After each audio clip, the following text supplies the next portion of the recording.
वळूयात पुढच्या बातमीकडे। ठाकरेंच्या शिवसेनेचे खासदार संजय राऊतांनी राज ठाकरेंना इंडिया आघाडीमध्ये येण्याची अप्रत्यक्ष ऑफर दिली आहे। संजय राऊतांच्या या ऑफरवर बोलणं मनसेच्या नेत्यांनी मात्र टाळलंय। पाहूयात।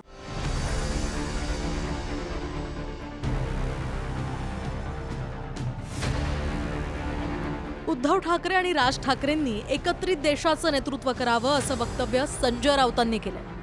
राज ठाकरेंच्या वाढदिवसाचं औचित्य साधत संजय राऊतांनी हे वक्तव्य केलं। राज ठाकरेंमध्ये राष्ट्रीय पातळीवर मोठं योगदान देण्याची आणि नेतृत्व करण्याची अफाट क्षमता आहे असंही राऊत म्हणाले। तर उद्धव ठाकरे सध्या इंडिया आघाडीसोबत आहेत, त्यामुळे राज ठाकरेंना सुद्धा राऊतांनी इंडिया आघाडीसोबत येण्याचं अप्रत्यक्ष निमंत्रण दिल्याची चर्चा आहे। राज ठाकरे हे माझे मित्र आहेत आणि आजचे मित्र नाहीये, वर्षानुवर्षाचे मित्र आहेत। राजकारणात जरी काही काळ दिशा वेगळ्या झाल्या असल्या तरी पुन्हा आम्ही एका प्रवाहात आलेलो आहोत। उद्धव आणि राज ठाकरे या दोघांनी मिळून बाळासाहेब ठाकरेंचा विचार आणि भूमिका पुन्हा एकदा देशामध्ये अशा पद्धतीने मांडावी की संपूर्ण देश हा शिवसेनेच्या भगव्या झेंड्याखाली एकत्र यावा, आणि त्यासाठी राजसाहेबांनी सुद्धा फार मोठं योगदान देण्याची क्षमता त्यांच्यामध्ये आहे की त्यांनी द्यावं। संजय राऊत तर काही करू शकतात। संजय राऊत तर ते अमेरिकेचे राष्ट्राध्यक्ष बनवतील त्यांना, कारण ते तेवढे कॅपेबल आहेत। त्यांनाही माझ्या शुभेच्छा आहेत। 2024च्या लोकसभा निवडणुकीत राज ठाकरेंनी भाजपला बिनशर्त पाठिंबा दिला होता। 2024च्या विधानसभा निवडणुकीत राज ठाकरे स्वतंत्र लढले होते, तर 2026च्या मुंबई महापालिकेच्या निवडणुकीत राज ठाकरे आणि उद्धव ठाकरेंनी युती केली। राज ठाकरे सध्या ना महायुतीत आहेत ना महाविकास आघाडीत, त्यामुळे राऊतांच्या इंडिया आघाडीमध्ये येण्याच्या अप्रत्यक्ष निमंत्रणावरून बोलणं मनसेच्या नेत्यांनी टाळलंय। पक्षाचं हित, पक्षाला प्राधान्य, पक्ष कुठे घेऊन जावं, त्याची दिशा काय असावी, त्याचं धोरण काय असावं, हे सगळे विषय राज ठाकरे पक्षाचे पक्षाध्यक्ष ते बघतात।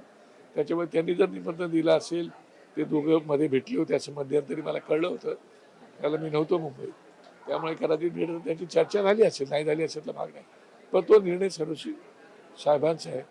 पण आमची विचारधारा ही पूर्वीपासून बाळासाहेबांनी आम्हाला हिंदुत्वाच्या कुशीत, मराठी माणसाच्या कुशीत वाढवलेलं आहे, त्यामुळे विचारधारा आमची ही वेगळी विचारधारा आहे। संजय राऊतला काय ऊन लागलंय की काय माहीत नाही, रोज काहीतरी वेगवेगळे स्टेटमेंट करतायत।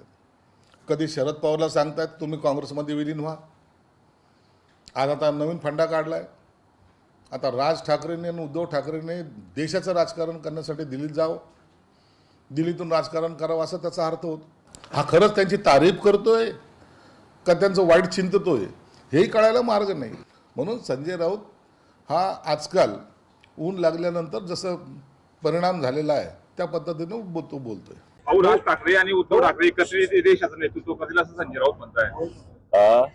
राज ठाकरे आणि उद्धव ठाकरे देशाचं एकत्रित नेतृत्व करतील असं संजय राऊत म्हणताय, त्यांचं मत असेल। संजय राऊत, तुमचा आणि उद्धवजी ठाकरे यांचा भगवा झेंडा उरलेलाच नाही, कारण तुम्ही भगवा झेंडा सोडून काँग्रेसचा झेंडा हाती घेतलाय।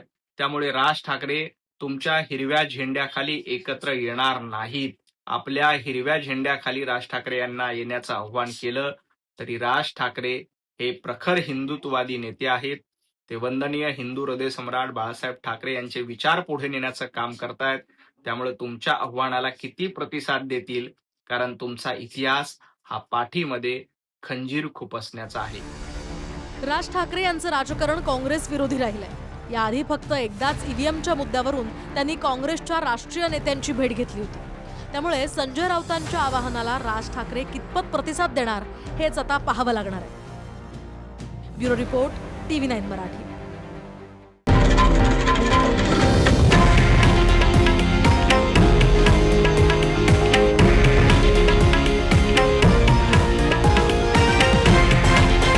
हे आहे देशातील नंबर 1 न्यूज नेटवर्क आणि आपण पाहत आहात TV9 मराठी, एकमेव।